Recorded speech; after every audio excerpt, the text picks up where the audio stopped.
Nagbabalik pa rin ang Good Morning Kapatid. Ano man ang sitwasyon ng ating mga kapatid na PWD o persons with disability, hindi dapat malimitahan ang mga oportunidad na pwede ibigay sa kanila.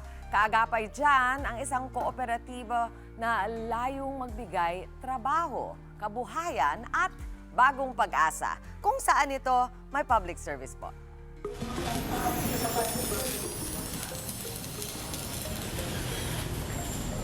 Paano kung ang mga madalas iwanan na lipunan ay sila palang kayang bumuo ng komunidad na hindi sila kailanman iiwan? Ito ang Bigay Buhay Multipurpose Cooperative, isang samahan na nagsilbing kaagapay ng ilan sa ating mga kapatid na PWD.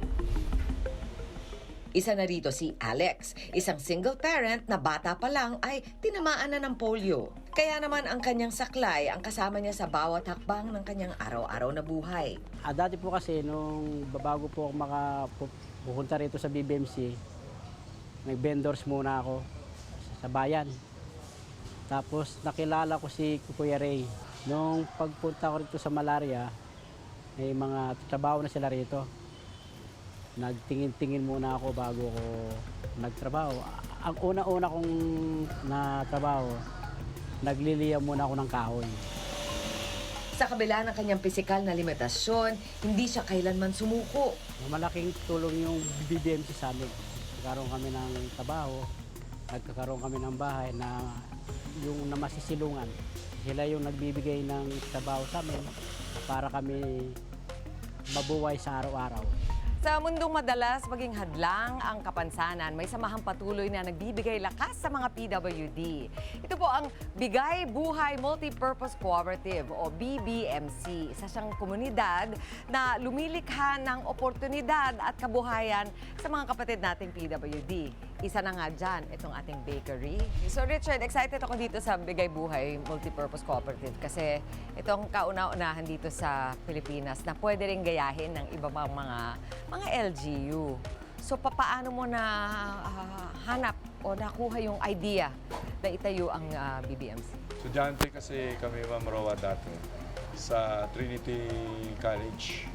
Gagraduate kami ng walang future. Mahirap kasi ang karamihan ng mga companies hindi accessible for persons with disability. So instead of complaining and focusing more on the miserable situation, so we created itong BBMC. So kami ang nag-create ng sarili naming kumpanya. Doon kami nagtatrabaho. At hindi sapat na kayo lang ang gumagalaw. Mas maganda kung meron kayong mga kaakibat, katulad ni Sir Sam. Nagkataon lang po na yung mga most of their workshop areas ay nasa Caloocan. So, nakita namin yung pangangailangan na mabigyan sila ng opportunity in terms of yung corporate social responsibility.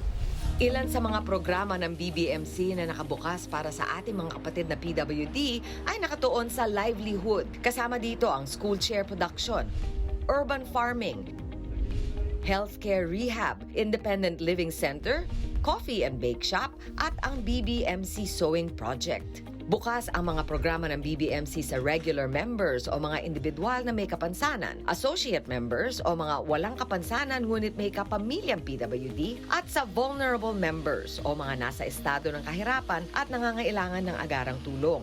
At para sa mga interesado, maaaring mag-message sa kanila sa facebook.com/bbmcid o tumawag sa kanilang telepono. Ito ang Bigay Buhay Multipurpose Cooperative, isang samahan na patuloy na nagbubukas ng pinto para sa mga PWD. Ngunit hindi pa rin natatapos ang laban. Patuloy silang nananawagan ng mas malawak na suporta at sapat na oportunidad. Dahil kahit sino ka, taga saan ka man, deserve mo to. Public service po. Ayan, mabuhay kayo, Richard. At alam mo, shout-out lang sa nanay ni Richard.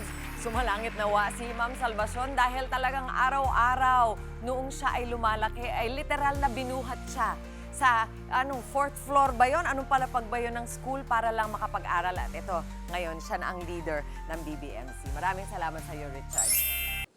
Mga kapatid, Dimples Romana po, maging maalam at may pakialam sa mga napapanahong issue at headlines. Mag-follow na po at subscribe na sa social media pages ng News 5.